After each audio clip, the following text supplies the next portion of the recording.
Every successful person has faced difficulties in their life and career. My guests will share with us the challenges they have overcome on the road to success. Every week we'll follow their story right here in Life with me, Patti Boulaye. Hello and welcome to Life with me, Patti Boulaye. My guest today is Carrie Grant. She is a broadcaster and vocal coach. I don't need to tell you any more about her. This woman looks so gorgeous. Look at this, you know. The competition in the studio, you know. I thought I looked gorgeous, but look at that. I dressed up for you. Oh, thank you, darling. I love the dressing up bit. Carrie, I am so proud to have you here because I have been looking for a real woman to talk to. Okay, when I say a real woman, I mean someone who knows that you can have a career and have children and bring up children.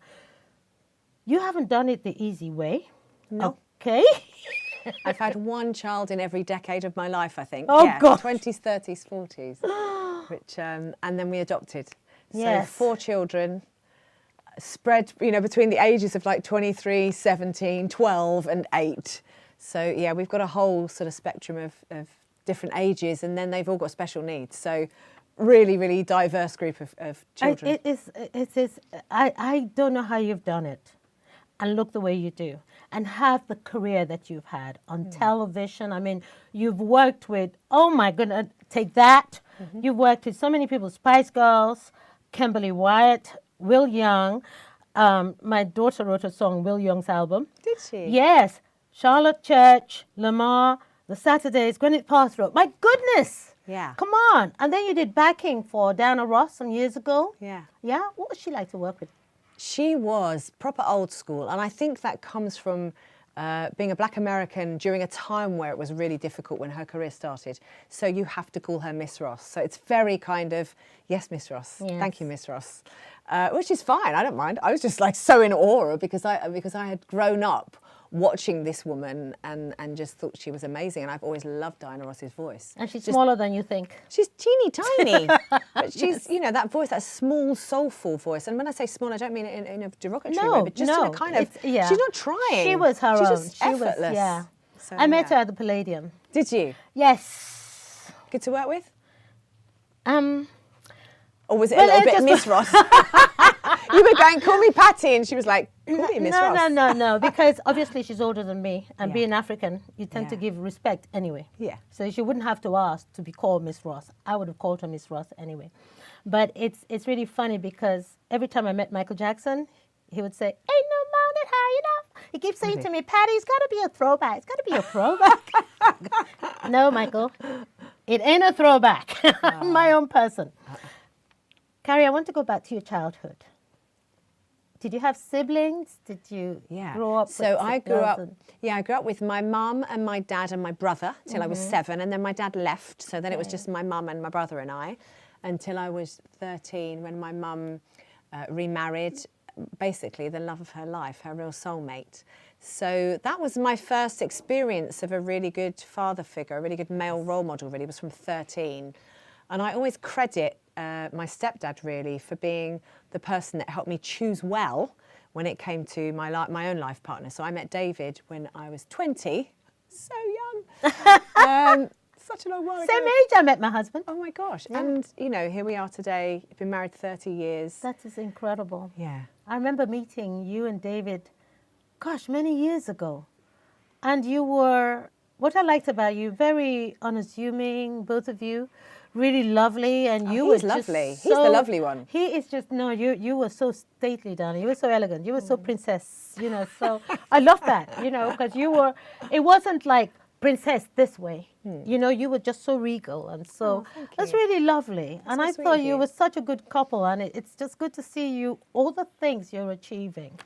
And then you go and adopt a child after, I don't know, I'm thinking, are they sucker for punishment? Yeah. And then you had a problem with the school mums. Yeah, that was very difficult with my adoptive child. I think, you know, what most people think of as adoption is they think this is a child that's been relinquished. So we think, you know, our generation thinks children are given up because their parents, you know, say, I don't want this child, so I'll give this child away. And that really doesn't happen anymore. That's a very rare thing to happen. These days, children are taken away from their parents, their birth parents. And so what you are dealing with is children who are really traumatised, and they're not normally babies. If it's the parent's first child, that won't be a baby that's taken away. That child will have had to go through a court process. So by the time that child comes up for adoption, they're at least 2 years old. After that, the next child, if the person then has another child, they'll get adopted at birth. But with this, our child, and with many children, they're like 4, 5, 6, 8, 10, 13 years old. So when you are adopting a child, you're not adopting a blank canvas. No. You're adopting a child who's had really huge early life trauma. And therefore, they're not going to behave like other children. No. And I really felt, because David and I didn't need to adopt, we've got 3 children. Exactly. Children, you know, there's all of that. But we really believe that it takes a village to raise a child. So Amen. our thing was, and that's how we are. We're like, I have community groups that run in our home. We have a weekly community group that's run for 9 years every week, another one that's once a month. We have all kinds of people always in and out. So I was like, the village will raise the child. And unfortunately, it just wasn't the case. Yeah. And so our child went to school and was aggressive. And the mums decided to get a WhatsApp group to talk about him, because they couldn't talk about our child or us in front of our child, like at the school gate, because I was there or David was there. So they decided to do it on WhatsApp, and then Cowards. and then they did a petition to get him taken out of the school, and he then left the school. Well, thank God he left the school, because he didn't belong in that school. All I can say is that school was rooted in evil, because I read what was happening at the time.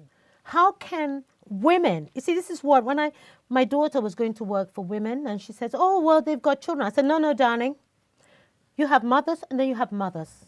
You have women, and you have women, okay? There are women who wouldn't even know what a woman was if she jumped up and sat on their face. Seriously, I have met so many women who have problems and have issues with being women and being mothers. Because, I'm sorry, I know you're going to defend them, Carrie, but what they did to that little boy was totally unforgivable. Totally unforgivable. Fortunately, our little boy at this age doesn't really have any idea about it. Oh, bless So you. it's more of I think it impacted us, I think. And then I found that other adopters were saying things like, oh, you had to do the walk of shame, did you? And I was like, what do you mean? They said, oh, yeah, we all have to do the walk of shame. I was like, what do you mean? So I didn't know this, but there are many, many adopters in the UK, and they say going into the school gate and taking your child in is like the walk of shame. I've got to do the walk of shame because I know I'm judged. You know, it's interesting. Your child can have gone through absolute hell and neglect and abuse, but the minute that child comes to you, you're responsible for any behaviours of your child. So rather than other people being able to contextualise it and say, actually, there's a reason why this child's behaving like this. It's not because Carrie and David are bad parents. No. It's actually because we may need to get round them. And actually, Precisely. isn't this a great way to help our children understand that everyone's different? See, yep. In a few years' time, they're going to be saying about those children, oh, look, they're snowflakes, they've got no backbone, they've got no resilience. Like, this is how you could have grown some. This is how you could have grown If you had embraced my some. child, you could have grown some resilience. And that, to me, is their loss. Oh, it is, because my mother always told me, you're a woman, you are mother to every single living being. And that's how she brought me up. You know, when you say that takes a village to bring up a child. Well, it did when I was growing up, because in my school report, you know, if I ever did badly, which was quite often, I mean, I'd come like 15th in a class of 30, and I would be very ashamed, because my sister would be crying because she came second. When I get home, okay, she came second and I came 15th, so I just think, and I'm thinking, when I came 8th in my class, I thought, oh, this is good. Yeah. And I got home, my sister is crying because she came second, so I just put my report somewhere. I thought, this is going to be a hell of a holidays, because everyone's business. Okay, they go, now, what did you get? How many A's? Okay, this is Africa. How many A's I did you didn't grow get? up with that. My mum was just like, you're the prettiest and the most amazing and cleverest girl in the world. And it was quite a disappointment to find out that I actually wasn't. Yeah. I was like, hang on a minute, there's all these gorgeous people out there. But I was really brought up to believe, you know, in myself. And I think my mum was amazing. She did lots of things wrong, and we had lots of stuff that was horribly wrong. But actually, her belief in my brother and I was absolute. And I think now I think about my children, and I hear so many parents say, I just want my child to be happy. And I think, Happy? That's, gosh, I don't know. Yes. When I'm sometimes happy, but Yes. often I'm sad. I Precisely. want to teach my children to be whole. To be whole. I want my children to have strategies to cope when they're not happy. Exactly. So my job is to give them strategies to make sure they are whole, to make sure I give them the language of self-help, the language of how can I improve myself, how can I change how can I change my life? How I can change myself, but how can I change the world around me so that it all fits together? Those are the ambitions that I have for my child. Yes, they might then be happy. That would be great if they were. Oh, no, but that's way down the list. Oh, no, darling. They'll be happy because of what you've given them. You see, I believe that because my mother, I would say the best gift my mother ever gave me was Jesus. Aww. Okay, because she made him so powerful in my sight that I began to, you see, I grew up during the Biafra War, so, you know, you wouldn't remember that, you were a sign in heaven. And I grew up in a genocide, and then I realized what my mother was saying when she talked about a great God. How I came alive, stayed alive. I kept kind of thinking, Jesus has plans for me. He must have plans for me. And if he has plans for me, he will look after me. You see, that was the way my mother brought me up. And so when I look at people, I don't see anyone as being important. I think the most important person is someone who's lived forever. Because I have seen so many dead bodies. I've seen, you know, so I just know how quickly we get snuffed out, and I know how insignificant we really are. And yet, we're just so brilliantly made. I can never get over that. I love this expression that you can't kill a dead man. I think if you have died to yourself, if you've just gone, actually, I'm not that important, that's the best place you can come from. Because you can't kill a dead man. You can't There's kill. nothing you can do to kill me. I'm already dead. That's me. So that's a good starting. I mean, it's a bit depressing, but it's a good starting actually, it isn't place. because it brings a sense of humility, and so everything you achieve then becomes, my God, I've done this, I've done this, I've done this. You know, the gratitude is there. I think gratitude. I am really so grateful for every day. I think that comes from having Crohn's disease, and when you've got a long-term chronic condition that's incurable, you spend so much time in pain and so much time in hospital that on those days where the sun is shining and you're not in just pain, so grateful. I'm just like, wow. Yes. Every day I go to work, like when I'm working on the One Show and they go, right, today you're interviewing so-and-so. And I'm like, yes, my gosh, I love that person in the 80s. I want to go and see them today. So life is good. Life is good. Life is good. Life is challenging. Life is really, really difficult sometimes, but life is good. But I like it when it's difficult. Yeah. I like it when it's difficult because then I feel that I've done something. When it's easy, I worry because I'm thinking, what? Think, where's where's the this going to catch? stop? Yeah, where's the corner? Yeah. Where's the corner? Where? You know, last night I was speaking at the university. Okay, someone said to me, "You speak your mind so willingly. You say things that most people wouldn't say." It was, you know, obviously it was a debate and quite a heated debate. But I kept, in the end, I had to mention God. I do all the time. Because I think we're not in control, okay? And someone said to me, aren't you afraid? I said, afraid of what? I said, afraid of what? What can they do to me? They kill me? That's fine. I've never seen anyone who lives forever, so I'll meet them at the other end. And I told you you'd be here. I actually think faith is a really important thing. Yeah. And I'm really excited when I chat to my 23-year-old's friends because they are really interested in faith. Fantastic. And I love questions. I love questions. I think our generation is a bit like, don't preach at me. But actually, young people are really like, spirituality is a really important thing. So to be honest, for me, I just want my children to explore.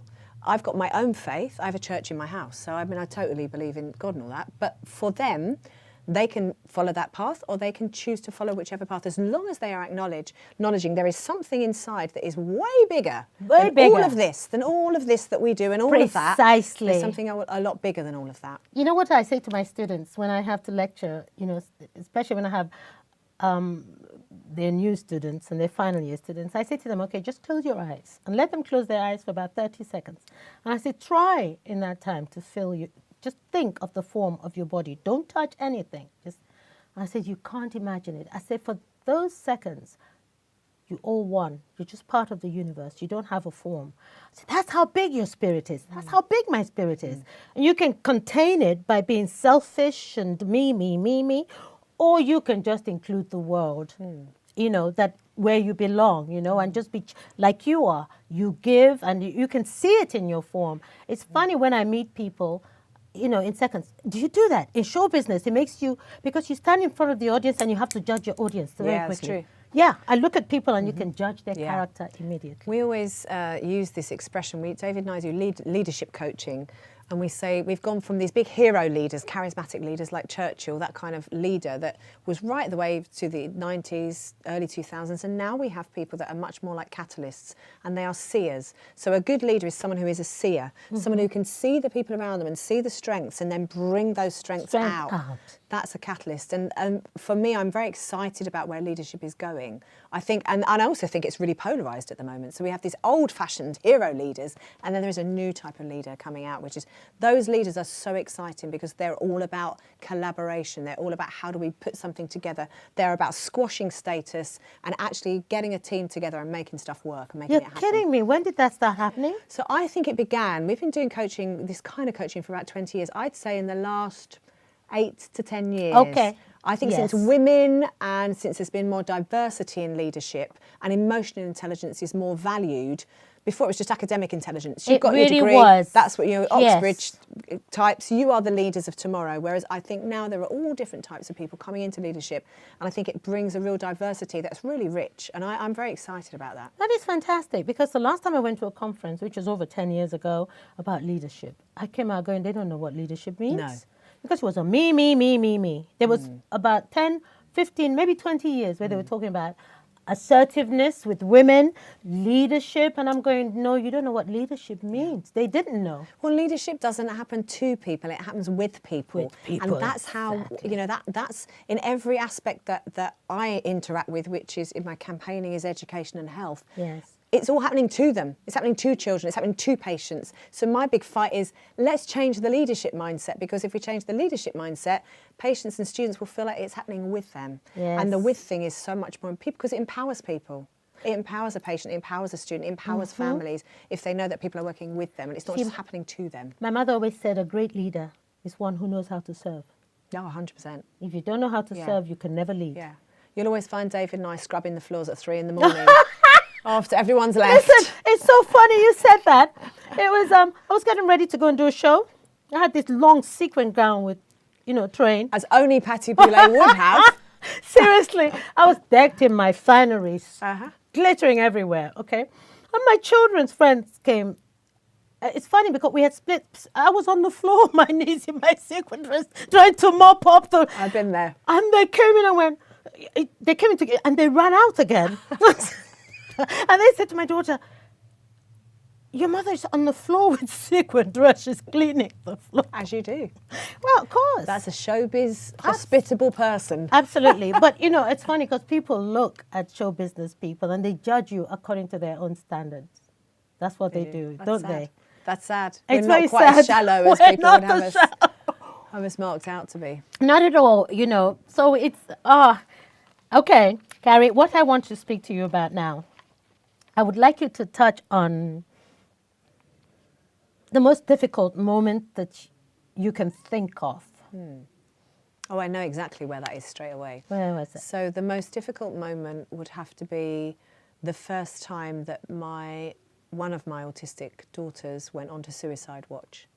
And I think as a parent, having a child on suicide watch, and I then went onto suicide watch 6 times in a period of 3 years, it changes you as a parent and you're never the same again. So I'm still kind of coming out of that phase of being super hyper-vigilant and kind of almost in shock and traumatised by the fact that I didn't imagine parenthood would be this. I'd go to the school gate and again there'd be parents saying, oh, I don't know whether to get Johnny a tutor because he really needs to get his SATs, and I'd be standing there thinking, I don't know if my child's going to live. I just want my child to get to 16. If they could just get to 16, I'll be fine.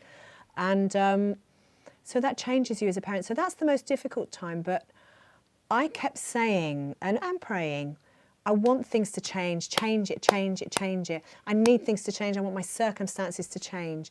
And after about 2 years of just going and believing for change, I realised that the only thing that I could do was change myself. So, because I was out of control. I couldn't control this child and their desires, and their desire to end their life at that point. So I learned that if I can't control anybody else or anything else, the one thing I can change is my own mindset. I can change me. So I just began to pray, change my way of thinking. And I feel like I have really grown through this period. And I've become even more kick butt than I was before, if that were possible. I'm more of a campaigner, and I'm more passionate to see change. I'm more passionate to see families helped. So that's been the biggest thing probably in my life, I have to say, and it still continues. Gosh. So it's ongoing. Really? That it will continue. I've never really, I wasn't expecting that. No, you weren't. That is, there you go. honestly, Bam, bam. no, thank you for sharing that, because this is why we do this program. Because we don't know why young people go on suicide watch. You know, we don't know why they even want to take their life. We cannot understand it. And that was one of the reasons why I wanted to do this show, just to get to young people's mind to know. Because sometimes if you know how you've affected somebody else, it helps you, you know, to kind of take inventory of your own. You know, like you said, you knew you couldn't change anything. The only thing you could change was you. That is just fantastic. Because I always say to students, the world is controlled by this. A student said to me, you know, I found God last year. I said, why? Where did he go? I said, he didn't go anywhere. He was just there. You just had him in the back of the plane while you were flying the plane. I said, all you've done now is brought him as co-pilot. Try and get him to be pilot. That would really be good for you. You know, so what you just said is incredible. Thank you so much for sharing that. Thanks for asking. God bless you. Honestly, you are even more special now than I thought, you know. And I have to say that you've heard what we have spoken about today. For the women, I would say the best thing you can do is be a mother. You wouldn't believe how much you get from that. And it's not easy. Life is not easy. You wouldn't look at Carrie and think of what she's been through. But she's been through so much, and she's still there smiling, looking drop dead gorgeous. You can be a mother, you can look good, and you can work. But one other thing, think of something greater than yourself, and please learn to pray. God bless you all. We'll see you next week. Carrie? Thank you so God much. bless you, darling. Thank you.